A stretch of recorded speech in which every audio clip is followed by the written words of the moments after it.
Assalamualaikum murid-murid. Berjumpa kita lagi bersama Ustazah Hasanah dalam mata pelajaran Pendidikan Islam tahun 2 yang bertajuk Diriku Bersih bahagian 2. Objektif pembelajaran kita pada hari ini, murid-murid akan dapat menjelaskan cara beristinja selain daripada air dan menganalisis kepentingan beristinja selain daripada air.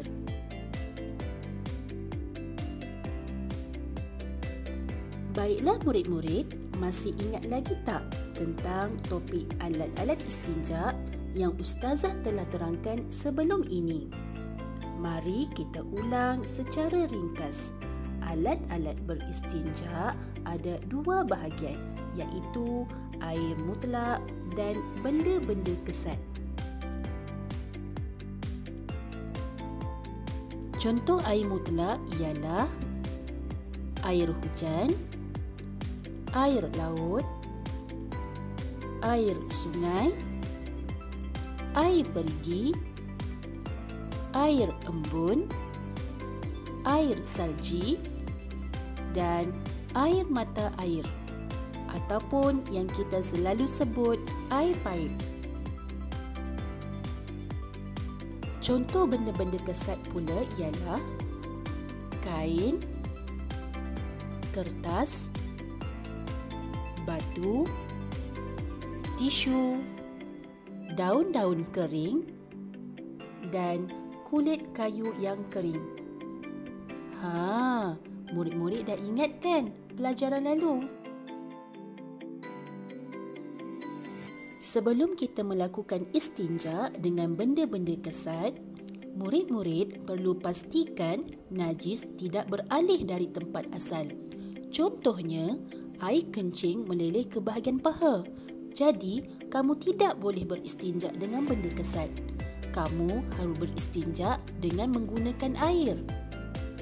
Yang kedua, murid-murid perlu pastikan najis masih belum kering. Baiklah, kalau tadi kamu dah tahu tentang benda-benda kesat dan syarat-syaratnya. Jadi, sekarang Ustazah akan tunjukkan cara beristinja menggunakan benda selain air mutlak, iaitu menggunakan benda-benda kesat.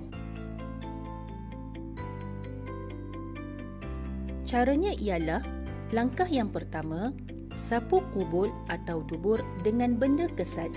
Maksudnya, apabila kamu sudah selesai membuang air kecil atau besar, kamu perlu menyapu kubul atau dubur dengan benda kesat seperti batu. Langkah yang kedua, sapu dengan 3 kali sapuan. Murid-murid perlu menyediakan sekurang-kurangnya 3 biji batu saiz sederhana. Kemudian, menyapu dubur atau kubul dengan batu sekurang-kurangnya 3 kali sapuan. Sapuan mestilah sehala sahaja. Langkah yang ketiga, setiap sapuan menggunakan benda kesat yang baharu. Maksudnya, murid-murid perlu menggunakan batu yang berbeza dan ulang sapuan sehingga 3 kali atau lebih. Sekarang, mari kita lihat video cara beristinja menggunakan batu. Baiklah murid-murid, sekarang Ustazah akan tunjukkan bagaimanakah cara beristinja menggunakan batu. Hari ini Ustazah ada model yang comel. Okey, cuba murid perhatikan di bahagian dubur patung ini. Terdapat sedikit kesan najis disebabkan baru selesai membuang air besar. Murid-murid perlu ingat, beristinja menggunakan benda kesat mestilah dilakukan apabila tiada air dan air yang ada hanya cukup untuk minum. Langkah yang pertama yang perlu murid lakukan ialah menyediakan sekurang-kurangnya 3 biji batu saiz sederhana seperti ini. Kenapa kita perlu sediakan 3 biji? Bukan 1 ataupun 2. Kerana itu adalah cara yang diajarkan oleh Rasulullah kepada kita. Pastikan batu yang dipilih tidak terlalu tajam, terlalu besar atau terlalu kecil. Seperti ini. Batu ini terlalu kecil. Tidak boleh digunakan ketika beristinja kerana dikhawatiri jari kita akan terkena pada najis. Oleh itu, pilihlah batu yang saiz sederhana. Langkah yang seterusnya, murid-murid perlu menyapu dubur menggunakan batu. Sapuan mestilah sehala sahaja, seperti ini. Jika sapuan dibuat berulang-alik seperti ini, dikhawatiri najis yang ada pada dubur akan beralih daripada tempat asal dan terkena pada bahagian lain. Mari Ustazah tunjukkan cara istinja yang betul. Buat sapuan yang pertama. 1, 2,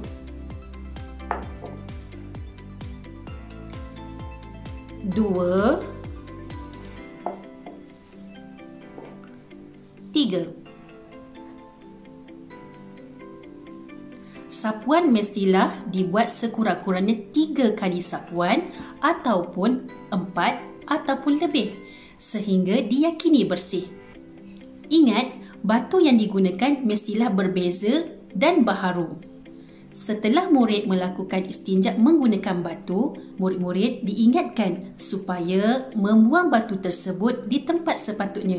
Jangan buang batu tersebut di merata-rata kerana dikhawatiri najis yang ada pada batu tersebut akan mengeluarkan bau yang tidak enak dan menyebabkan orang lain tidak selesa.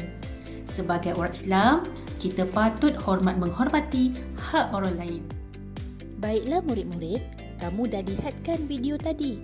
Ustazah harap kamu faham dengan penerangan yang diberikan. Sekarang, mari kita lihat apakah kepentingan beristinja selain air. Yang pertama, benda kesat mudah didapati di mana-mana sahaja. Allah Subhanahu Wa Taala memberikan kelonggaran kepada hamba-Nya untuk menggunakan benda-benda kesat sebagai alat untuk beristinja sekiranya tiada air.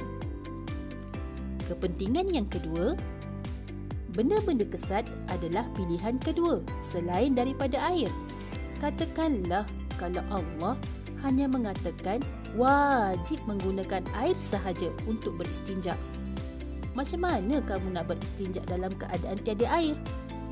Takkan kamu nak biarkan diri kamu bersama najis? Kotor kan? Sebab itulah Allah memberi kelonggaran kepada kita agar boleh beristinja dengan benda-benda kesat selain daripada air. Jadi, penerapan civic di dalam pelajaran kali ini ialah murid-murid perlu menghormati hak orang lain dengan membuang alat-alat istinja yang telah digunakan ke tempat yang sepatutnya. Murid-murid tidak boleh membiarkan batu yang kotor begitu sahaja kerana ia akan mendatangkan bau yang busuk dan menyebabkan orang lain berasa tidak selesa. Sampai di sini sahaja pelajaran kita pada hari ini. Ustazah harap kamu boleh ingat macam mana cara beristinja yang betul dan kepentingan kenapa kita boleh beristinja dengan benda-benda kesat. Sehingga kita berjumpa lagi. Ilal liqa. Ma'assalamah.